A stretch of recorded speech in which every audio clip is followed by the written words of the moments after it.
Selam arkadaşlar, herkesi hoş gördük.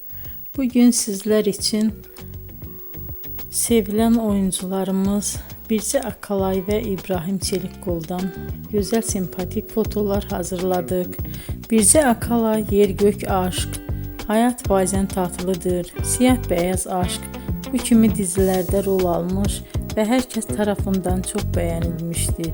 Biz de sizler için onların sempatik karelerini hazırladık. Yeni videolar görmek istiyorsanız kanalımıza abone olup bol bol yorum yazmayı, sona kadar izlemeyi unutmayın. Bizden bu kadar. Hoşça kalın.